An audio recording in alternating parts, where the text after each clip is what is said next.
Então hoje é o dia 20, né? 20 de agosto. É 20 ou 21? É 20. Já? Não estou pondo aqui escrito. 20 de agosto de 2015, nós estamos estudando a doutrina do reino messiânico. Aquele reino que vai ser o governo de Deus na terra. Uma demonstração da soberania de Deus. A autoridade é essa que vai derivar lá do trono, que está lá em cima, lá no trono, atualmente é o da graça. O trono eterno de Deus, o governo eterno de Deus. Ele vai derivar a autoridade dele ao seu filho, porque ele tem direito. Ele recebeu um nome que está acima de todo nome. E ele não apenas vai ser rei, mas ele também vai ser sacerdote. Porque Zacarias 6,13 diz que assentar-se-á no seu trono e dominará. Já sabe até a versão 2, que é com vara de ferro. Governo irresistível. Mas não apenas assentará no seu trono e dominará, mas também será sacerdote. Será sacerdote no seu trono. E conselho de paz haverá entre ambos os ouvidos, o sacerdotal e o real.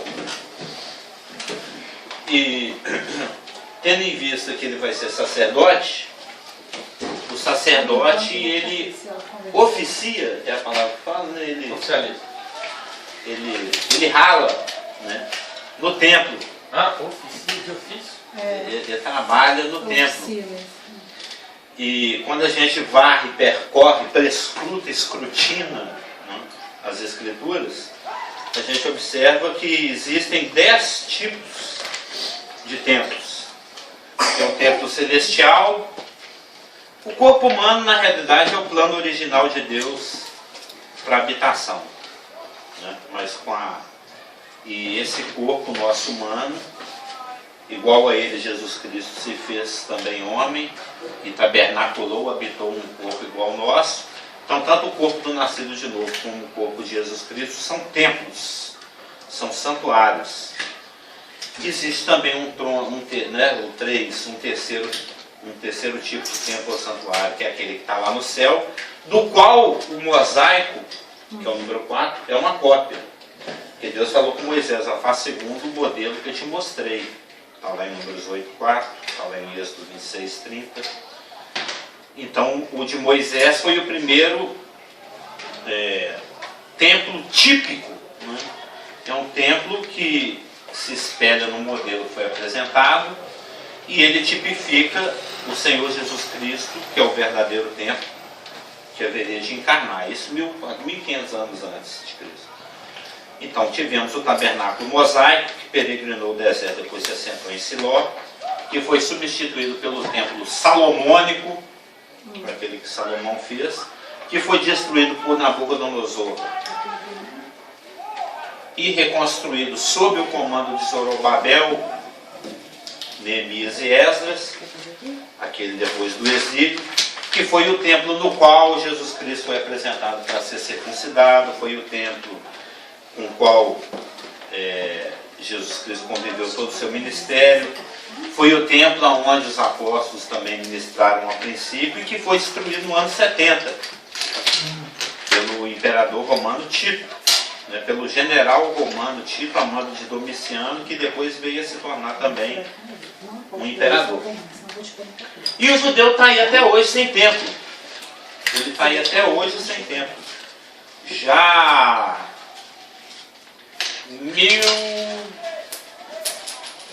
2015 menos 70 dá 1930 a 1945 anos que o judeu está sem templo. Quase 20 séculos. E um novo templo vai ser construído após o arrebatamento da igreja, que também é um templo, né? Nós vimos na semana passada que a igreja é um templo.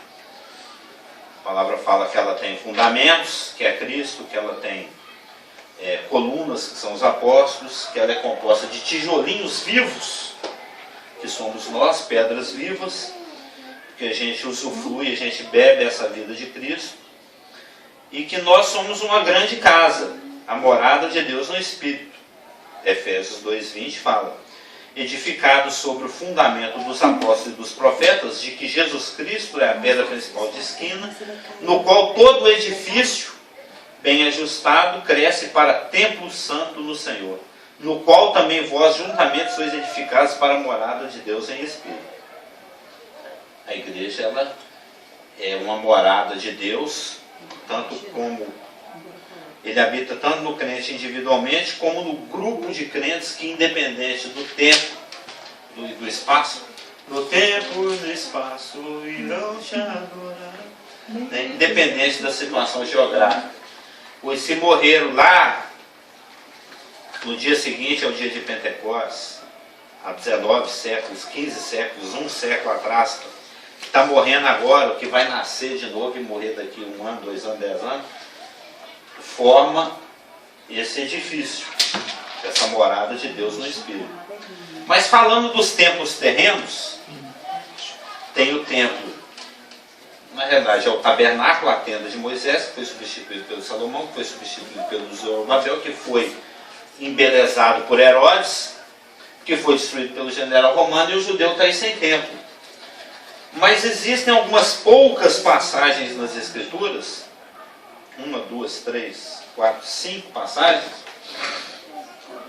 que são passagens que estão ligadas ao assunto escatológico, né? Escatos, porque nós temos várias doutrinas na Bíblia, né? Doutrina é a forma como Deus pensa, é aquilo que Ele revela. Nós temos aquilo que Deus revela a respeito do pecado, aí nós temos a doutrina da martiologia, que a palavra martia é a palavra grega para pecado. Nós temos aquilo que a palavra revela a respeito da salvação, então nós temos a doutrina da soteriologia, porque a palavra grega para salvação é soteria. Nós temos aquilo que a palavra revela a respeito dos anjos, e ângelos no grego é ágelos ou ângelo, então nós temos a angelologia. Nós temos aquilo que a palavra revela a respeito da igreja, e como igreja no grego é eclésia, nós temos a doutrina da eclesiologia. Nós temos aquilo que a palavra revela a respeito de Cristo, aí nós temos a cristologia, e tem a satanologia, tem a pneumatologia, tem várias doutrinas que podem ser sistematizadas a partir daquilo que está revelado nas Escrituras. A gente vai compilando, né, coletando aquilo que está de Gênesis a Apocalipse e forma a doutrina. E existe a doutrina da escatologia, que é a doutrina da siétimos é aquilo que começa, escatos é aquilo que termina. Então a escatologia é aquela doutrina que é formada a partir daquilo que está revelado nas Escrituras, no que diz respeito ao que vai acontecer nos últimos dias. E quando nós estudamos a escatologia, a gente sabe que dentro daquilo que está revelado para acontecer nos últimos tempos, nos últimos dias, nos tempos finais, que antecedem a volta de Cristo, que vai estabelecer o seu reino messiânico que a gente está estudando, uma das coisas que a gente sabe é que vai surgir alguém que se intitula Cristo, alguém que se oferece como um substituto de Cristo. Eu gosto muito aqui desse versículo de João 5.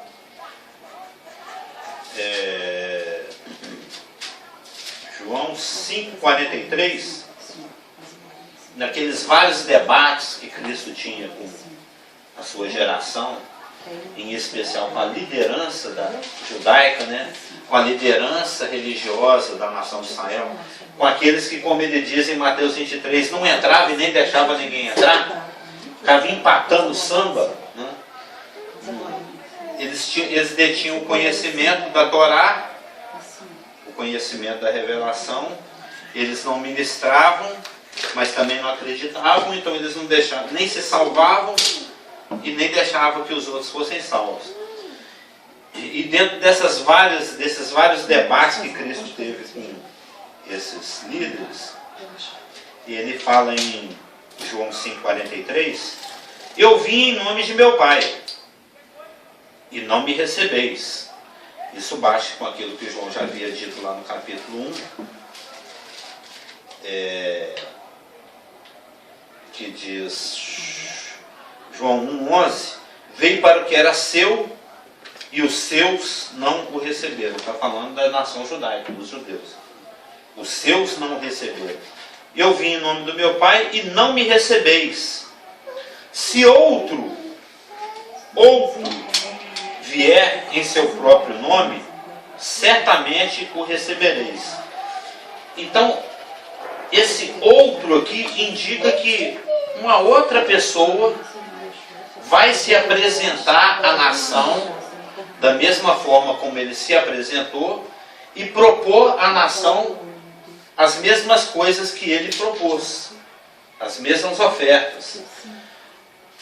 Nós acabamos de ler aqui agora mesmo, em Zacarias 6,13, ele mesmo edificará o templo do Senhor e ele levará a glória, assentar-se-á no seu trono e dominará e será sacerdote no seu trono e conselho de paz haverá em ambos os ofícios. Todo estudo eu releio esse versículo. Zacarias 6,13. Então, o líder judaico, ou qualquer um que tivesse uma mínima noção do Tanakh, né, que é o Velho Testamento, como ele é conhecido lá na nação de Israel, que é a Torá, tá? Os Naviim são os profetas e os Ketuvim são os escritos, que é o Tanakh, né? Tá de Torá, Na de Levim e de Ketuvim. Né? É porque o CH fala e não é o CH, não fala Melech Israel. Então qualquer um que tivesse um mínimo de conhecimento do Tanakh sabia que quem iria edificar o templo é o Messias, é o Hamashiach enviado, aquele a quem Deus enviou. Ele mesmo edificará o templo do Senhor. Então, esse outro é um título de alguém que substitui a Cristo. Né? A palavra, né, o prefixo ante, no grego, significa não apenas aquele que é diametral, que vai contra, mas aquele também que se coloca no lugar de, aquele que substitui. Então o anticristo, essa pessoa, né, a besta, como a revelação de Apocalipse 13 chama, né? Ele é em Apocalipse 13, Apocalipse 11, 7, 13, 1, 17, 3, 8, 18, 19, 19, 20, 20, 10, que o 1 Tessalonicenses chama de Nico, que Daniel 8 chama de o rei altivo de rosto, que Ezequiel chama de o profano e ímpio príncipe de Israel, o homem vil, o artelho, o chifre, a Elaine gosta muito de Isaías 22, 25, o cravinho. Ele tem vários títulos também, porque ele imita a Cristo, que tem vários títulos. Tem até a nuvem de tags lá, né? Que ele fez com os nomes de Cristo. Tem lá uns 120, não sei. Tem uma dezena, uma centena, mas uma centena de títulos que Cristo tem. Príncipe da Paz, a Rosa de Saron. O anticristo, como aquele que vem para imitar e substituir, ele também tem vários nomes. E aqui em João 5,43, Cristo o apresenta como o outro. Se outro vier em seu próprio nome, certamente o recebereis. Então, se Zacarias 6,13 fala que aquele que vem em nome do Pai, o Messias, o enviado, aquele que Israel esperava na época de Cristo. Você lembra que no início do nosso estudo nós aprendemos sobre a expectativa messiânica. Lembra? Que a geração de Cristo estava efervescendo de esperança e expectativa. És tu que haveria de vir ou esperamos outro? Né? Todo mundo, nós esperamos que ele fosse aquele que ele... Senhor, é agora o tempo que tu vai restaurar isso aí. Então esse diálogo era muito presente na geração que conviveu com Jesus Cristo, porque eles viviam nessa expectativa. Porém, ele veio e não foi recebido. Então isso ficou para uma segunda oportunidade. Lá quando a galinha vai tentar juntar os pintinhos mais uma vez debaixo das suas asas, como falou o Senhor lá, às portas de Jerusalém. Lembra, Elaine? quando ele estava falando Jerusalém, Jerusalém, que apedreja e mata os profetas que foram enviados. Quantas vezes quis eu te juntar com uma galinha? Já viu a galinha chota? Você não gosta? Você é da capital. O gelo é de negócio. Né? Ela quando está chota, ela fica toda inchada. Aí os pintos vêm se aninham sob as suas plumas. Né? E Jesus Cristo também, ele usou essa figura para mostrar o cuidado, né, a dedicação, né, a forma focada como Deus sempre tentou buscar Israel e ajuntar Israel e o povo judaico na sua impenitência, na sua rebelião, na sua incredulidade. Não viu o que Jesus passou e estão aí esperando. Então esse outro vai se apresentar. Né? A gente, para quem já estudou Daniel 9, né, é um estudo um tanto quanto básico no entendimento dos assuntos escatológicos, né? A gente já teve a oportunidade de estudar algumas vezes, fala que em Daniel 9, 27, que esse ele está se referindo a esse outro aqui, né? É o assolador, no mesmo versículo é chamado de assolador. Ele fará firme aliança com muitos por um período de 7 anos.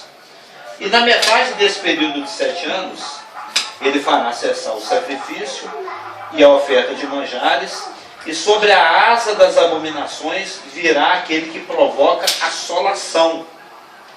E ele vai provocar essas assolações por 3 anos e meio, até que a destruição que está determinada seja derramada sobre ele. Aí Cristo, que também entendia de Bíblia, né, que conhecia as Escrituras, que conhecia o Tanar, né? O Daniel, apesar de ser profeta, ele não está entre os Neviim, não está entre os profetas, ele está entre os escritos, né? Ele está junto com Salmos, etc., porque ele foi um escritor posterior, né? Ele foi exílio. Ele se refere a esse assunto lá em Mateus 24. Em Mateus 24, 15,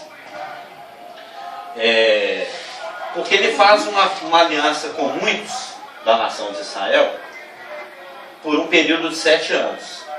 Mas na metade da semana, na metade desse período de 7 anos, ele faz cessar a oferta de sacrifício e de manjares, que estão sendo oferecidos no templo. Então isso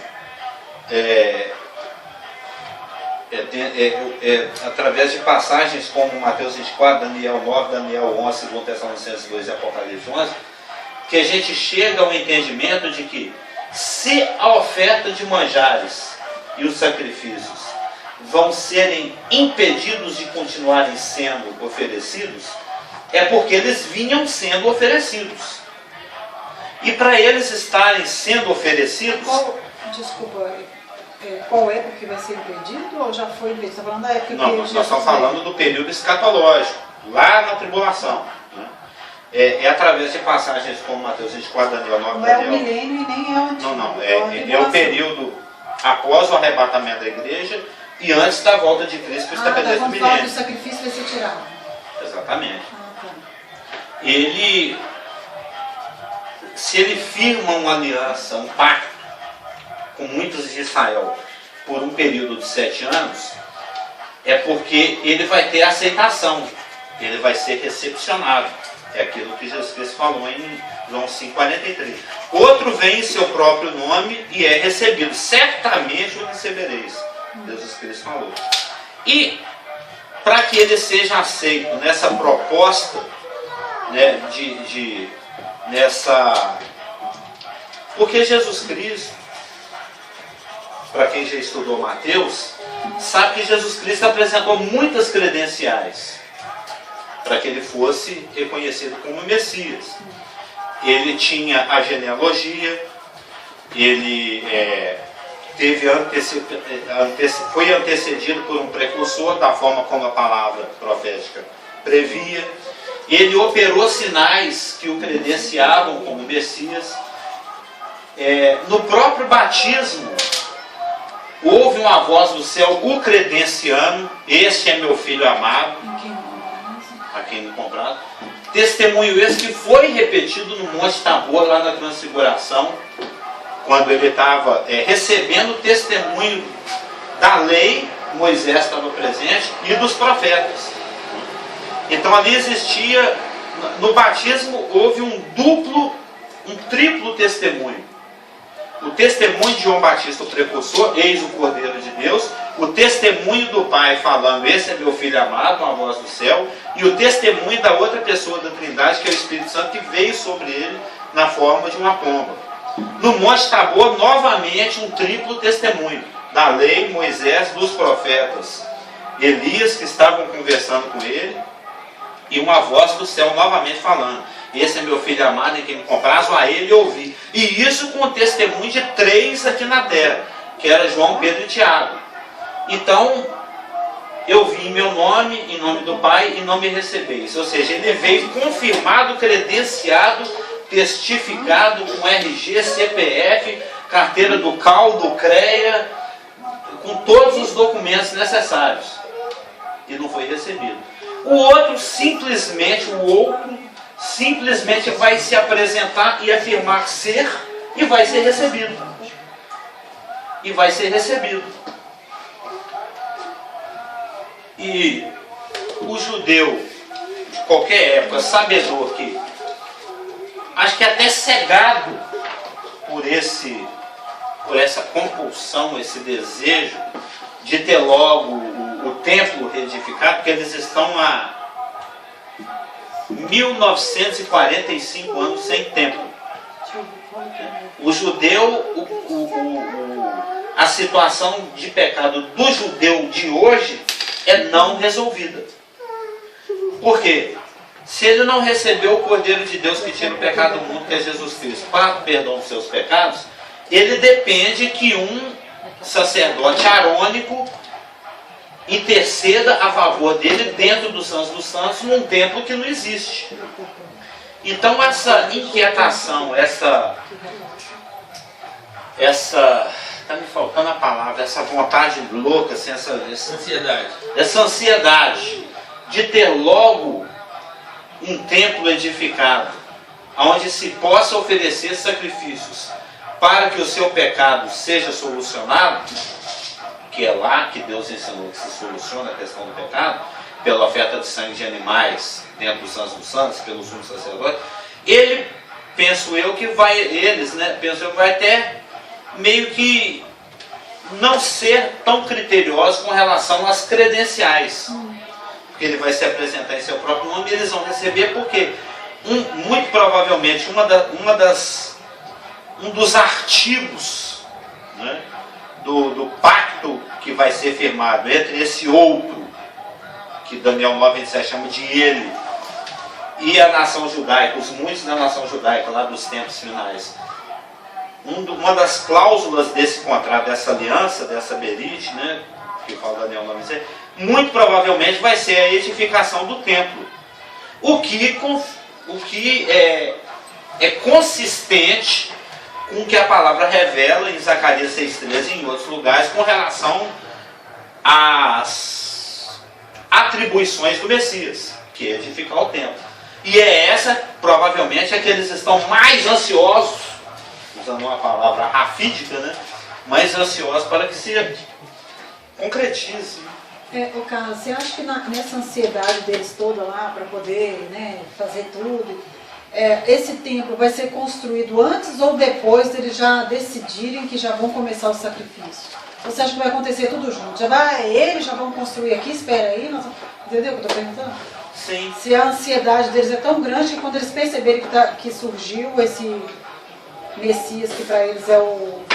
Porque eles já têm tudo pronto, é porque a gente tem a impressão assim, começou a tribulação, já vai estar começando a fazer o templo, tudo, mas eles só vão fazer isso quando eles perceberem que chegou alguém, que vai ser o sacerdote que vai oferecer. Nossa, a Bíblia não fala sobre isso, mas o que você acha? Para quem acompanha esse assunto na internet, o pastor Geraldo acho que ele até acompanha isso também, todo mundo sabe que já está tudo no esquema. E a engenharia de hoje está muito avançada, eles montam prédio aí em meses, né? É tudo pré-fabricado, não é, Rafa? Já vem a parede pronta, já encaixando nos pilares. Hoje em dia não é difícil. A questão da execução física do templo não é problema nenhum, por causa do know-how e da tecnologia que existe hoje em dia. A questão maior, as duas maiores questões, as que pegam mesmo, é a questão da quem tem autoridade para liberar a construção desse templo e a questão mesquita, né? a questão islâmica. A questão islâmica. Talvez se isso acontecer mesmo, eles vão ficar mais entusiasmados. Porque o exato local de construção do templo é o local onde está o segundo templo, né? O segundo local de reunião islâmico mais sagrado do mundo, só perde para Meca. Meca é o centro de adoração islâmica mundial. Todo islâmico, ele tem que, pelo menos uma vez na vida, peregrinar até Meca. Lá eles ficam rodando ao redor da pedra negra lá, que é a Kaaba. É só estudar islamismo. Então Meca é o centro principal de adoração islâmica. E Jerusalém é o segundo. Então é o segundo maior, mais importante local de peregrinação e de adoração para o árabe, né, para o islâmico, para o muçulmano, essa palavra que a gente falou, para o muçulmano, é exatamente na mesquita de Al-Aqsa, que é o templo da rocha, que está lá onde tem que se construir o templo judaico. Como isso vai ser solucionado, a gente não sabe. A questão do fazer o templo e começar a fazer sacrifício, isso aí é fácil. O problema é quem é que vai ter peito, né, que vai ter cacife político e diplomático suficiente. Provavelmente ele mesmo vai se... para autorizar. Derruba esse negócio aí e constrói o templo do judeu. Pode acontecer um acidente. Se declarar, né? Pode acontecer um acidente sem querer, querendo, né? Os norte-americanos jogam uma bomba lá sem querer. Terremoto. Os britânicos. O Deus mesmo pode providenciar um terremoto. Mas ele vai ter de fazer algo muito assim, impactante para que os judeus falem, esse é o Messias que nós esperávamos. E uma das coisas que o judeu sempre deseja é seu templo no lugar. Ansia. Pode ser uma palavra rápida. um momento. Mas não é porque na hora que estava falando sobre essa ansiedade deles, é que eu pensei nisso. Será que eles estão tão ansiosos que eles não vão declarar o anticristo, o Messias? Não, porque Ele mesmo é que vai se autodeclarar. Eles vão reconhecer. porque ele vai conseguir estabelecer. Uma das coisas é o tempo que vai conseguir estabelecer. Então dá a impressão de que é ele mesmo que vai já dando as ordens, né? Sim, porque Jesus Cristo falou a respeito do outro que ele vem em seu próprio nome. E pode acontecer essa construção do templo até mesmo antes do arrebatamento da igreja, pelo fato de que a pessoa está já indo em direção no momento que a igreja é tirada, aí o judeu fala, opa, esse aqui é aquele que nós esperávamos, olha aqui. Olha o templo, olha aqui, olha o que está acontecendo, olha aqui, olha a paz que está gerando no mundo. Então isso tem um processo. Não acontece num Ele já vai estar sendo levantado, né? Até o momento de começar. Ele já vai estar emergindo. Mesmo porque uma das palavras que é usadas para ele é chifre. E você não é da roça, né? Ele aqui é da roça. Você já viu o bezerro no cabo de mamar, no dia seguinte, já tem um chifrão desse tamanho. Vai brotando, aí vai ficando maiorzinho, e derruba. O chifre é igual o dente, é algo calcificado, né? Os dentes dela, um dia ela era banguela, no dia seguinte ela tinha todos, até o siso não, né? Pois é. O dente, o chifre, ele emerge, então é algo processual, algo progressivo, muito provavelmente. Aliás, toda carreira política, ela é ascendente, né? Ela é progressiva. Vai ter um destaque. Mas os fatos que a gente tem que destacar alguém vai se apresentar em seu próprio nome, vai haver recepção, esse outro que se apresenta em seu próprio nome, que vai ser recebido, vai estabelecer um pacto de 7 anos com muitos da nação de Israel.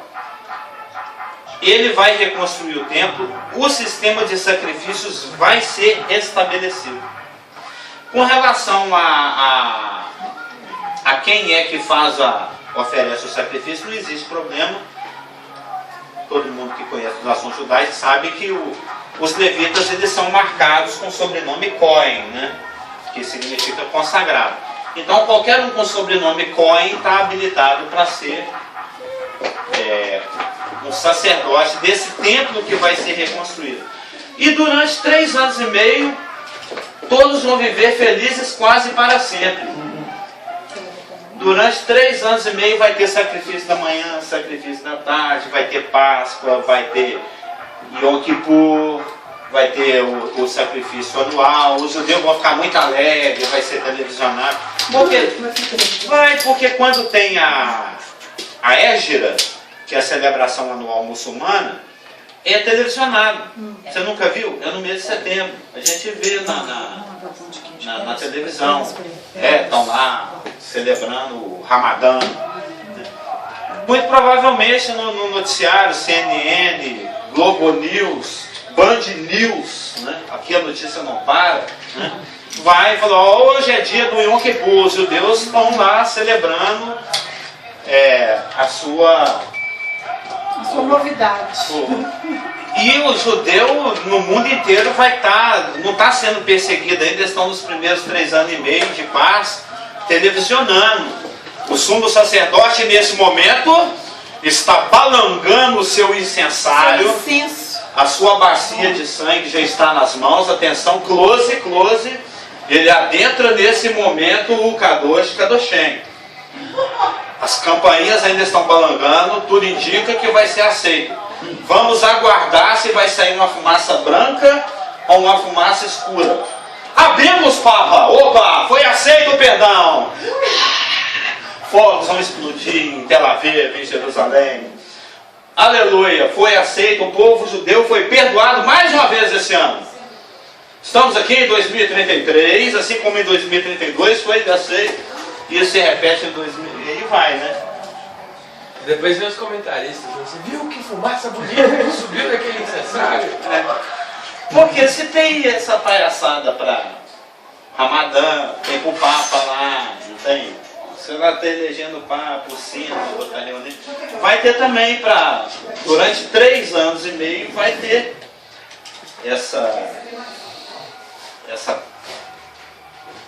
como é que chama? Essa publicidade, né? Só que no meio da semana algo triste acontece. Algo muito triste. Como diz aquele outro lá. Em Mateus 24:15 diz o seguinte: quando, pois, virdes o abominável da desolação, de que falou o profeta Daniel? De que falou o profeta Daniel? E nós lemos aqui em Daniel 9:27, lembra? Lembra agorinha mês. Para firme aliança comuns por uma semana, na metade da semana fará cessar o sacrifício e a oferta de manjares. Tudo está acontecendo às 1000 maravilhas, todo ano tem Yom Kippur, de manhã e de tarde tem as ofertas de manjares, tem as ofertas pacíficas, tem todas as ofertas. Mas lá no meio da semana, decorridos 3 anos e meio de pacto que ele fez com Israel, por algum motivo político, econômico, diplomático, não sabemos porquê, ele percebe que não tem mais necessidade do apoio do capital judaico. Ele falou, não preciso mais dos judeus. Agora eu posso revelar minhas reais intenções, que são intenções de ódio, de destruição. Aí ele incorpora o Antíoco Epifânio IV, né, que o antecedeu e tipificou. Aquela aversão por tudo que é judaico, templo judaico, sacrifício judaico, sacerdócio judaico. Porque o Antíoco Epifânio tinha aversão a essas coisas, né? Ele queimava a Torá, ele obrigava o judeu a comer carne de porco, sacrificou a pão, né? Tudo que era pertinente ao judaísmo, esse Antíoco Epifânio IV, ele vinha contra. Esse outro, que vai fazer parte com Israel, Ele só tolera 3 anos e meio de boas relações porque por algum motivo ele precisa do apoio dos judeus. Mas por algum motivo, na metade dos 7 anos de contrato, ele não precisa mais do apoio dos judeus. E ele vai lá e acabou. Não quero saber mais de oferta de manjares. Não quero saber mais de sacrifício aqui no templo. Então ele vai fazer exceção de sacrifício e a oferta de manjares. Por quê? A partir da segunda metade da tribulação,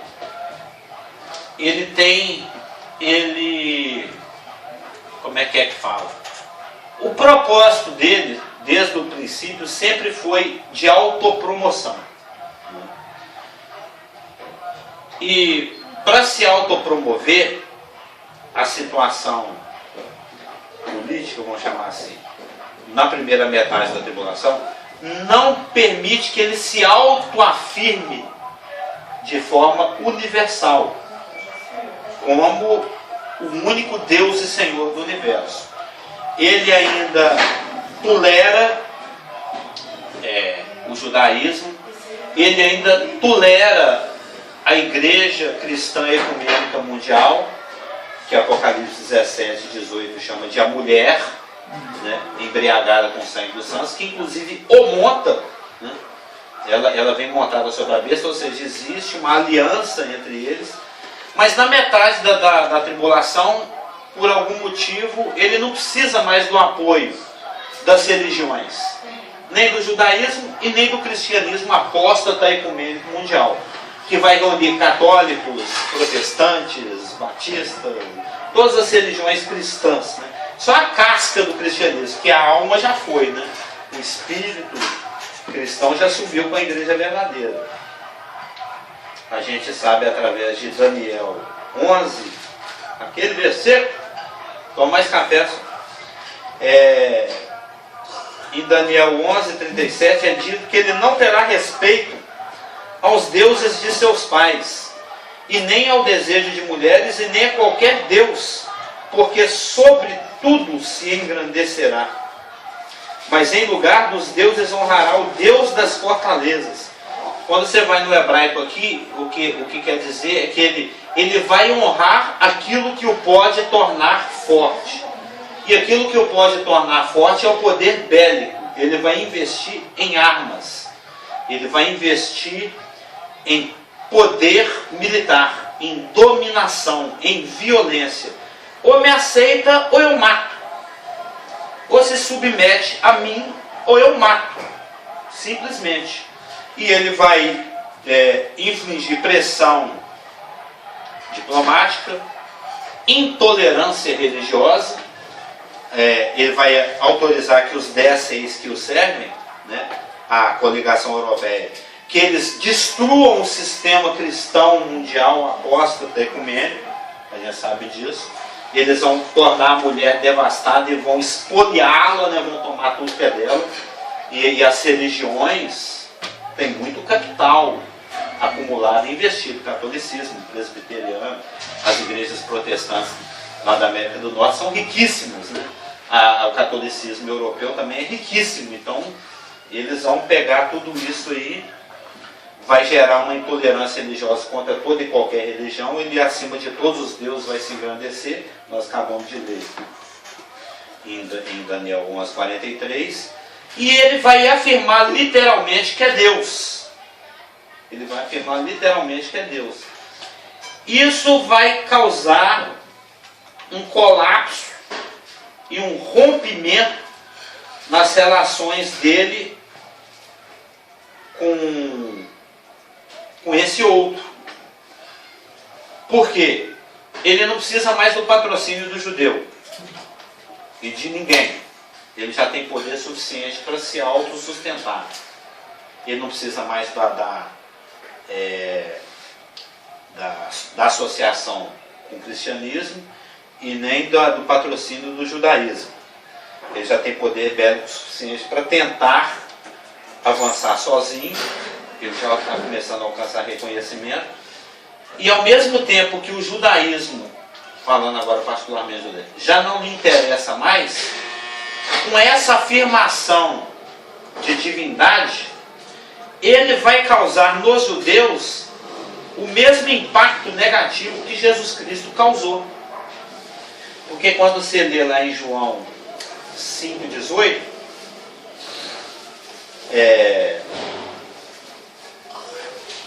está escrito: por isso, pois, os judeus ainda mais procuravam matá-lo. Está falando de Jesus Cristo. Porque não somente violava o sábado, mas também dizia que Deus era seu próprio Pai, fazendo-se igual a Deus. Esse foi o discurso que o judeu não... Jesus Cristo teve muitos discursos duros, né? Ele falava para o rico: vai e vende tudo que você tem e me segue. Aí o rico saía triste, com a orelha baixa, né? Porque ele era dono de muitos bens. Você foi no ponto que não era para ir, né? Vende tudo, dá aos pobres e te segue. Um cara que não tem nem onde pôr a cabeça para dormir, né? Porque ele falava: as raposas têm seus covis e o filho do homem não tem nem onde reclinar. Você quer que eu seja pobre, mendigo igual você? Muitas vezes ele falava assim: quem não comer da minha carne e beber do meu sangue. Nossa, mas é duro esse discurso, hein? A maioria ia embora. Ele falou: vocês também querem ir? Como é que é a frase, ô Elaine? A porta da casa é a serventia do clero, como é que é? Eu sei. A porta de saída é a serventia da casa. Ele falava para o Pedro e os apóstolos: a porta da Elaine é a serventia da casa da saída. Um negócio assim. Quer ir também? E dentro dos discursos que ele falava também, que deixava os judeus horrorizados, ele se dizer filho de Deus. E isso deixava o judeu... O Rafa está precisando de um café também. E isso foi... Obrigado. Isso foi o que deixou o judeu escandalizado. A rejeição a Cristo... A rejeição a Cristo se assentava principalmente no fato de que Jesus Cristo falou: eu sou Deus. Filho de peixe, peixinho é. Filho de Deus, deusinho é. Eu sou Deus. E o judeu é blasfêmia. Se quiser mais, você me fala. Isso para o judeu tem um nome: blasfêmia. Um ser humano. Ele não é de Nazaré? A gente não viu ele jogando bola lá na rua de Nazaré? Ele não é filho do carpinteiro José? Agora quanto é Deus? E o anticristo? Surtou, né, tadinho? Menino tão bom. Surtou. Saudável. Ficou doido. Leu Bíblia demais. Ficou doido. Esse outro vai cometer, entre aspas, o mesmo erro que Jesus Cristo. Ele vai falar: sou Deus. Aí o judeu: opa! Que negócio é de sou Deus. Então, para um lado e para o outro, vai ter motivo para divórcio, para cisão, para não continuação do pacto. O anticristo se auto-intitulando Deus, o que não é aceito pelo judeu, e o anticristo não precisando mais do patrocínio e do apoio dos judeus. Eu falei: então vou parar com essa palhaçada, não vai ter mais sacrifício aqui não. Acabou esse negócio. É isso que Jesus Cristo fala aqui, ó. Quando, pois, virdes o abominável da desolação, de que falou o profeta Daniel, no lugar santo, quem lê entenda. Por quê? Porque, na realidade, esse termo, tanto no hebraico como no grego, tem milhões as palavras aqui são complicadíssimas, tal. Esse negócio da abominação desoladora, abominável da desolação, tem duplo, triplo, quádruplo, quíntuplo, sextuplo, séптuplo sentido. O negócio é bem complexo. A exegese do texto é difícil, mas o que quer dizer é o seguinte: que após o rompimento do pacto e a não necessidade mais de apoio mútuo, né, o patrocínio dele, as coisas judaicas e o apoio judaico às causas políticas do outro, o anticristo, a besta, ele vai deflagrar uma perseguição mesmo, física, vai começar a matar, perseguir e matar os judeus que vivem nessa época. É o que a palavra está chamando aqui de desolação, de uma coisa desolando mesmo. deixando estéril, arrancando tudo, varrendo, o furacão. Aí Cristo aqui em Mateus 24, falando para os judeus, ver esses dias que vão vir no futuro, ele fala, então os que estiverem na Judéia, fujam para os montes. Quem estiver sobre o eirado, não desça para tirar de casa coisa alguma. Quem estiver no campo, não volte atrás para buscar sua capa. Ai das que estiverem grávidas e das que amamentarem naqueles dias. Orai para que a vossa fuga não se dê no inverno, nem no sábado. Porque nesse tempo haverá grande tribulação, como desde o princípio do mundo até agora não tem havido, nem haverá jamais. Não tivessem aqueles dias sido abreviados, era para durar 7 anos, vai durar 3,5, ninguém seria salvo, mas por causa dos escolhidos, tais dias serão abreviados. Isso está lá em Mateus 24, como diz o Persona, Mateus 24, de 15 a 22. Esse assunto, ele é dito de novo em 2 Tessalonicenses, capítulo 2, verso 4. O Paulo fala a respeito desse assunto, explana, ele amplia um pouco mais os detalhes desse. Porque isso que foi falado em Daniel 9:27, na metade da semana ele faz cessar o sacrifício à oferta de manjares, aí começa a perseguição, é a mesma coisa que o Senhor Jesus falou aqui em Mateus 24, de 15 a 22. Tanto é que ele se refere a Daniel. Mas quando visa a abominável desolação, de que falou o profeta Daniel, lá no seu livro, no que hoje a gente conhece como Daniel 9:27, algumas décadas depois, Paulo toca de novo nesse assunto, em 2 Tessalonicenses, capítulo 2, onde é dito o seguinte, 2 Tessalonicenses, capítulo 2, verso, especificamente o verso 4. Eu vou ler o 4, que é o que fala exatamente qualquer, mas depois eu quero voltar no próprio contexto.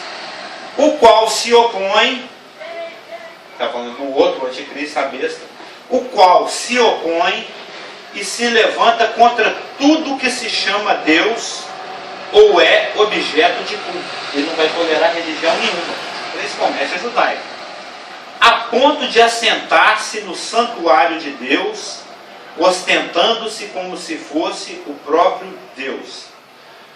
Então, se o Paulo está falando aqui de um santuário, e o judeu está sem santuário em 1945 anos, isso quer dizer que vai haver edificação de um santuário, que é o nosso assunto.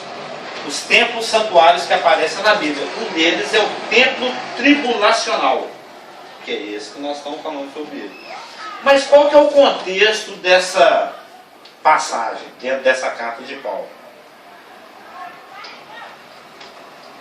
Deus é um Deus do sossego e da tranquilidade. Por coisa ruim, ele gosta da intranquilidade e da falta de sossego. Ele quer o ser desesperado. Ele quer você preocupado. Ele quer você inquieto.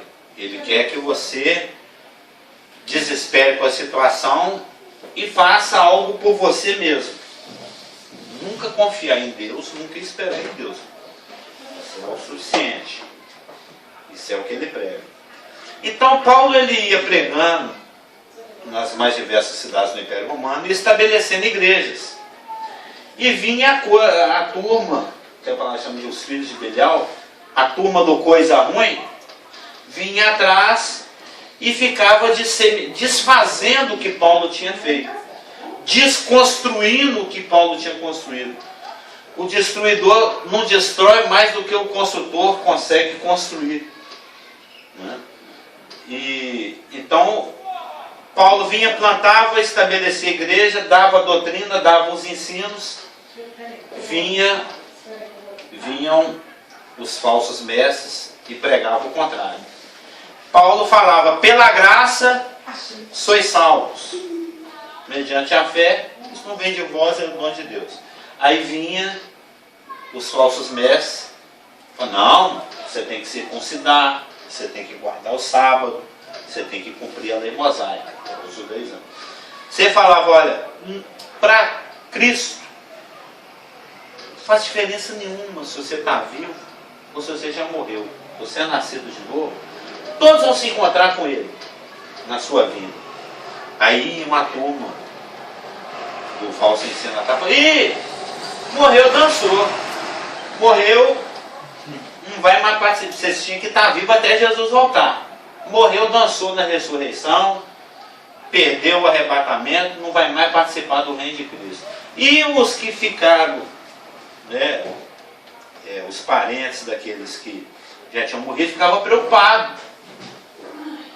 Ué.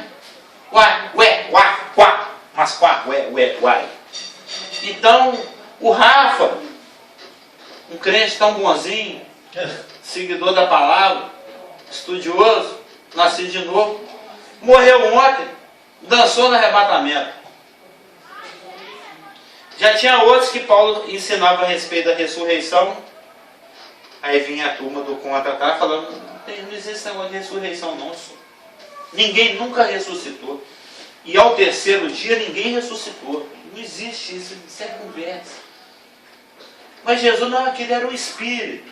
Não existiam essas heresias. Aí Paulo tem que escrever, se não existe ressurreição, nós estamos fazendo papel de palhaço aqui. Eu estou pregando à toa, nós estamos acreditando à toa, nós somos os mais infelizes dos homens, vamos comer e beber, mas nós vamos morrer. Nós somos os mais infelizes dos homens, mas de fato Cristo ressuscitou, sendo Ele a primícia dos que dormem, e Ele vai no discurso dele. Já aqui no caso de Tessalônica, isso aí eu citei Gálatas, a situação das obras, que varre o livro de Atos, eu citei lá Coríntios, o outro que eu falei foi sobre o quê? Foi sobre... E agora aqui em Tessalonicenses, infiltraram lá em Tessalônica e falou assim, porque eles estavam passando por uma aprovação tão grande, a pressão sobre os crentes de Tessalônica era tanta, que eles falaram assim, você sabe por que está desse jeito? Porque já chegou a tribulação, nós já estamos nela, nós já estamos vivendo a tribulação, a grande tribulação, aquela que Jesus tinha falado lá em Mateus 24, algumas décadas antes. Tribulação como nunca houve e nunca vai haver mais na história humana. Aí o Paulo, ele fala, no contexto com Tessalonicenses, o seguinte, a partir do versículo 1 do capítulo 2.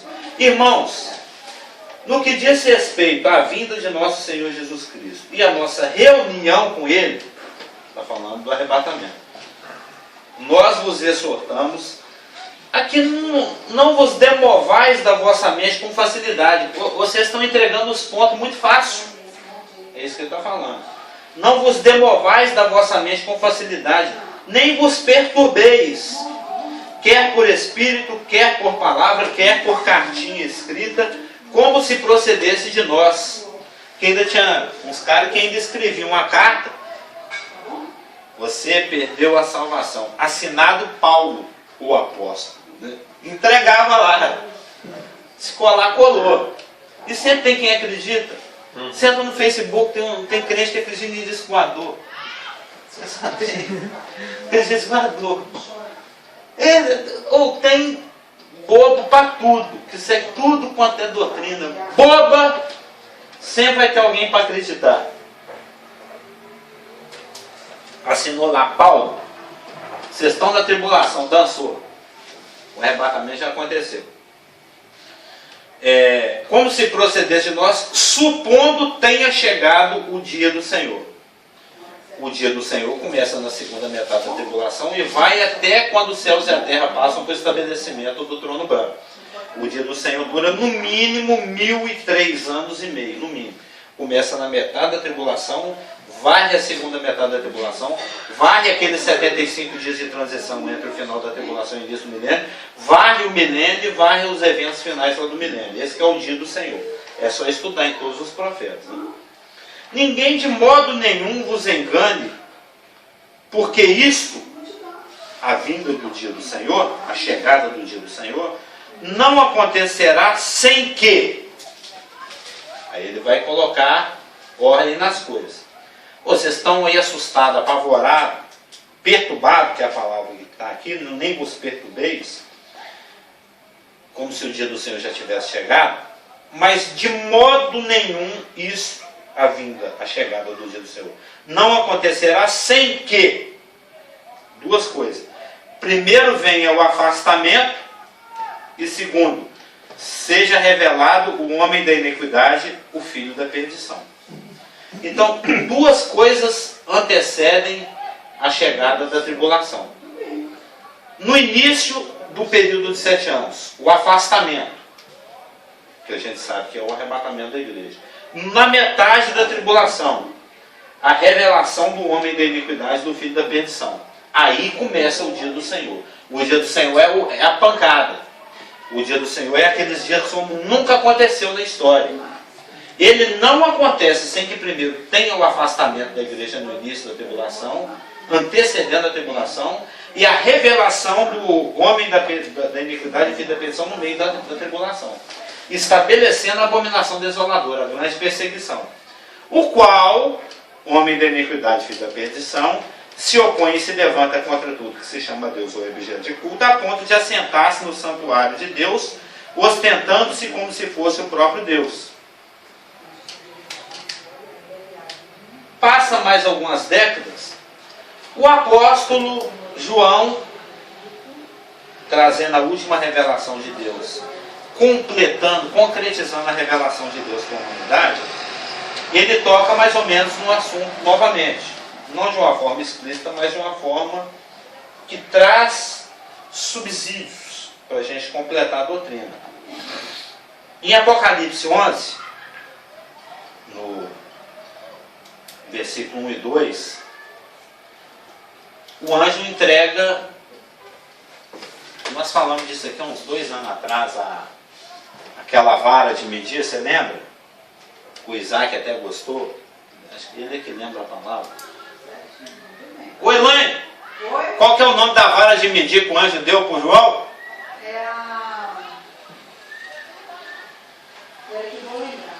Ó, você não está aqui para me mostrar a placa de 5 minutos, mas eu estou vendo ali que falta 5. É porque eu tô juntando, levando os versículos aqui exatamente para fechar na hora certa. Isso foi aí que fez tum. É o negócio do... que você vai colocar no bambu, não é? É uma vara de 4,5 metros. Que eles iam virando assim e medindo. Deve ser. Você na época não estava nesse estudo aqui ainda, não estava do Apocalipse 11? Você já estava? Tá. É porque eu estou com caleida na cabeça, mas é uma palavra parecida com essa. Era régua, não? Régua. Fala a palavra no grego. Você tem lá nos seus alfarrábios. Deve estar escrito. Mas é uma vara de 4,5 metros de medir. Em Apocalipse 11 e 2 é dito: foi-me dado, o João falando, um caniço. Ah, então, por isso que você falou o bambu.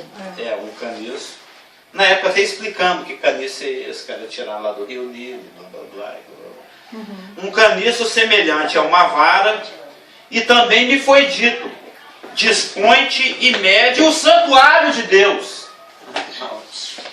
O santuário de Deus, o seu altar e os que naquele adoram. Opa! Um santuário, para quem conhece a cronologia aqui do Apocalipse, sabe que o período da igreja foi nos capítulos 2 e 3, que o arrebatamento foi no capítulo 4, que no capítulo 5 foi uma preparação, e nos capítulos de 6 até 10 mais ou menos foi a primeira metade da tribulação. O capítulo 11 e 12 é um parêntese. É um parêntese que está saindo da primeira metade da tribulação, está preparando os acontecimentos para a segunda metade da tribulação, que é a hora da pancada. É a hora da tribulação como nunca houve e nunca vai haver. E uma das formas de se preparar o cenário para os eventos fatídicos que ocorrerão na segunda metade da tribulação, com a quebra do pacto do outro com a nação de Israel, com a sua autoproclamação, com o seu engrandecimento, com a sua intolerância religiosa, uma das coisas que prepara é a medição do tempo, o santuário, o tempo tribulacional. Porque é dito, me foi dito: dispõe-te e mede o santuário de Deus, o seu altar e os que naquele adoram. mas deixa de parte o átrio exterior do santuário e não o meças, porque foi ele dado aos gentios, estes por 42 meses, que são 3 anos e meio, calcarão aos pés a cidade santa. Ou seja, Israel, sua capital, Jerusalém, e seu templo vão ser pisoteados, eles vão ser profanados. E mais na frente, aqui no capítulo 13, se referindo a essa pessoa, que é o outro, que é aquele que quebra o pacto, que é aquele que se levanta e se engrandece contra tudo que se chama Deus, ele entra, de acordo com Daniel 9, 27 e com Mateus 24, 15, ele não somente profana a religião judaica e todas as religiões, mas como ele faz um gesto da mais profunda iconoclastia, né, que é aquele que destrói ídolos. O iconoclasta é aquele destruidor de fé, é o que destrói. Ele se assenta dentro do santuário.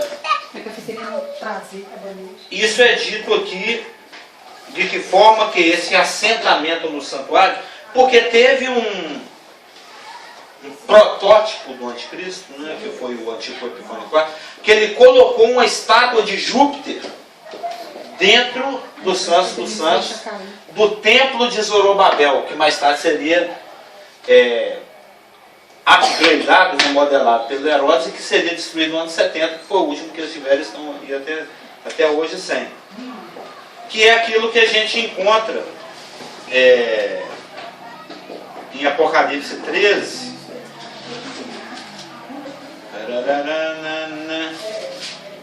versículo 13, 14 e 15. Ele não apenas profana a religião judaica, ele como aquele que se engrandece acima de todo Deus, em lugar de todos os deuses, ele institui um sacerdote para ele, que a palavra chama de falso profeta. E esse falso profeta é que vai catalisar a fé mundial para reverenciá-lo como Deus. E de todas as religiões ele escolhe justo os santos dos santos do templo judaico que ele patrocinou e construiu para colocar a estátua dele, que fala aqui no Apocalipse 13, 14 e 15. Seduz os que habitam sobre a terra por causa dos sinais que lhe foi dado executar. Está falando do falso profeta.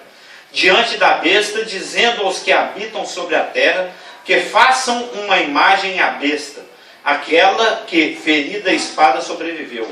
E foi-lhe dado comunicar fôlego à imagem da besta, para que não só a imagem falasse, como ainda fizesse morrer quantos não adorassem a imagem da besta. Então, esse é um outro tempo que as Escrituras se referem. Ele ainda não existe, mas se nós temos fé, e nós temos fé nas Escrituras proféticas, ele há de existir. E nele vão acontecer todas essas coisas. 3 anos e meio de sacrifício, quebra de pacto, profanação e o estabelecimento da abominação desoladora, que é a colocação da estátua falante dele lá dentro do Kadosh Kadoshim do templo judaico, que vai durar mais 3 anos e meio, em função dessa religião, entre aspas, né, de adoração da pessoa do anticristo, até que no final da tribulação esse templo é destruído, assim como todas as obras dos homens são destruídas, que quando você vai lá em Daniel 2, a pedra que é cortada sem auxílio de mãos, que é Jesus Cristo, ao final da tribulação, bate nos pés da estátua e ela esmiuça todas as coisas. Todo mundo conhece essa passagem de Daniel 2, ela é celebérrima, né, na estátua, cabeça, prata. Mas nos dias desses 6, o Deus do céu suscitará um reino que não será jamais destruído. Este reino não passará a outro povo.